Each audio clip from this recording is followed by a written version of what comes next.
शादी लव की हो या अरेंज की, घर के रिश्तों में हो या बाहर के, अगर ये दो काम करेंगे ना तो मैरिटल लाइफ बहुत ही अच्छी होगी। जो पहली है ना वो है सेक्रीफाइस। सब्र करना होगा, कुर्बानी देनी होगी, समझौता करना होगा। और दूसरा है इन्वेस्टमेंट, यानी सरमायाकारी करनी होगी, वक्त की, मुस्कुराहट की, तवज्जो की। और जब ये लॉन्ग टाइम इन्वेस्टमेंट होता है ना, तो इसमें जो प्रॉफिट या मुनाफा होता है ना वो फौरन नहीं मिलता।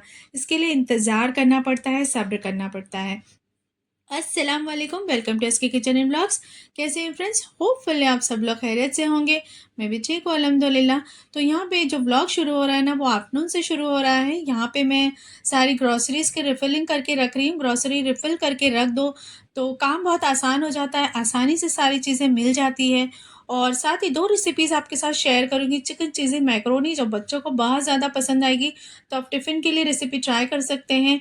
साथ ही चिकन पुलाव बनाएँगे, बहुत ही सिंपल स्टेप में ये रेसिपी मैं आपके साथ शेयर कर रही हूँ, तो आप रेसिपी इसको एन्जॉय कर सकते हैं। साथ ही आज आपके साथ बहुत ही खूबसूरत रिश्ते के बारे में बात करूँगी, मोहब्बत के बारे में बात करेंगे। जी हाँ, ये रिश्ता ही मोहब्बत से शुरू होता है, हस्बैंड-वाइफ रिलेशनशिप। अच्छी बीवी की निशानी क्या है? मियाँ-बीवी में जो लड़ाई-झगड़े होते हैं ना, वो इस बहुत ही आसानी से ना ये वीडियो सुनने के बाद आपके ख़त्म हो जाने वाले हैं। जी हाँ, हर रिलेशनशिप की जो शुरुआत होती है ना, वो 3 स्टेजेस में होती है। यानी ये जो मोहब्बत वाला रिलेशनशिप है ना हस्बैंड-वाइफ का, इसकी शुरुआत है ना 3 स्टेजेस में मैं इसे डिवाइड करूँगी। शुरू में तो सब कुछ अच्छा लगता है, यानी बीवी हो या शौहर, उसकी खूबसूरती, मुस्कुराहट, अदाएँ, तारीफ़ें, हर लफ्ज़, हर action seems to be very beautiful. जी हाँ, बहुत अच्छा लगता है, सब कुछ बहुत खूबसूरत-खूबसूरत होता है, नया-नया रिश्ता होता है ना। शुरू-शुरू का जो शादी होने के बाद है ना, सब कुछ नया-नया होता है, तो बहुत अच्छा लगने लगता है और सब कुछ अच्छा लगता है, सब सारी बातें अच्छी लगती हैं, उसका हर लफ्ज़, हर एक्शन अच्छा लगता है। बट जब स्टेज 2 आती है ना, तो सारी डिफ़िकल्टी राइज़ होना शुरू हो जाती है।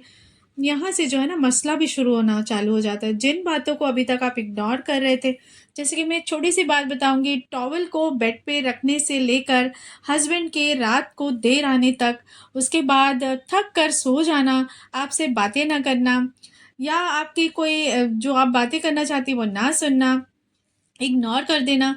तो अब ये जो छोटी-छोटी बातें हैं ना, इसकी वज़ह से ना गुस्सा आने लगता है बीवी को और फिर शादी का जो थोड़ा-सा वक़्त जब गुज़र गया तो अब पार्टनर का नेगेटिव एंगल नज़र आने लगता है। अब थोड़ा-थोड़ा गुस्सा आने लगता है। कुछ चीज़ें अच्छी लगती हैं, कुछ चीज़ें बुरी लगती हैं और औरतें छोटी-छोटी बातों पे चिढ़ने लगती हैं क्योंकि घर का सारा काम करके थकी रहती हैं और फिर जब हस्बैंड के पास उनके लिए वक़्त नहीं होता, उनकी बातें सुनने के लिए वक़्त नहीं है, तो इससे शिकायतें शुरू हो जाती हैं।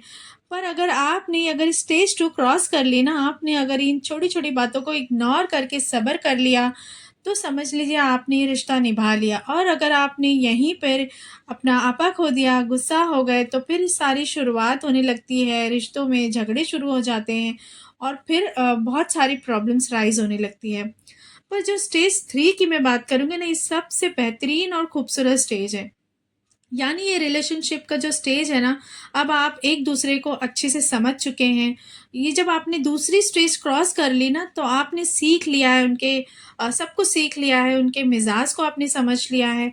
आपने हर पहलू से समझौता कर लिया है, यानी उनकी फैमिली के साथ, उनके साथ, बहुत सारी चीज़ों के साथ आपने समझौता कर लिया है और आप सीख गए हैं, आप समझ गए हैं और आप ये एक्सेप्ट कर चुके हैं कि अब ये जैसा भी है ना, ये मेरा है। जी हाँ, अब आपने जब इसके साथ समझौता कर लिया है, इसी के साथ आपने सोच लिया है कि ये जो है ये अब मेरा है, जैसा भी है, इसी के साथ मुझे चलना है, तो अब खुशी और गम है ना एक हो जाता है। तो दिस इज़ ट्रू लव, यही तो प्यार है।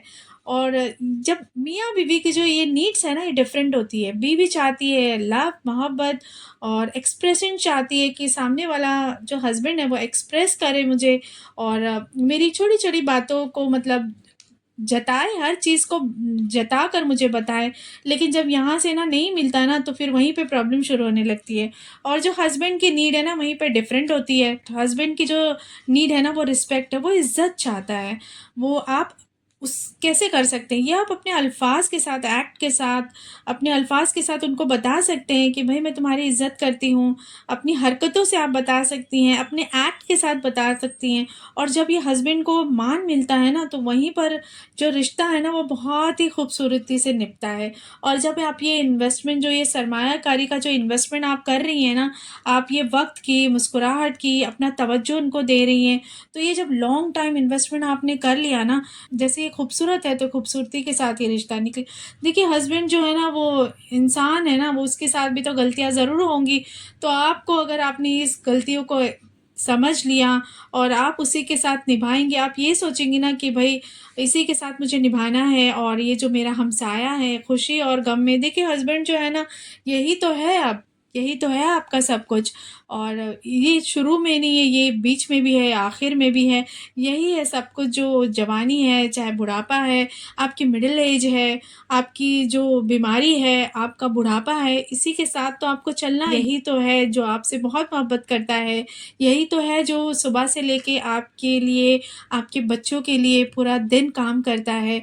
आप अगर हस्बैंड के एंगल से सोचेंगी ना तो वो जताते नहीं हैं, पर वो बहुत कुछ हमारे लिए कर जाते हैं, जो हम ध्यान से समझ नहीं पाते और हम उसे एक्सेप्ट नहीं कर पाते और हम उन्हें जता नहीं पाते।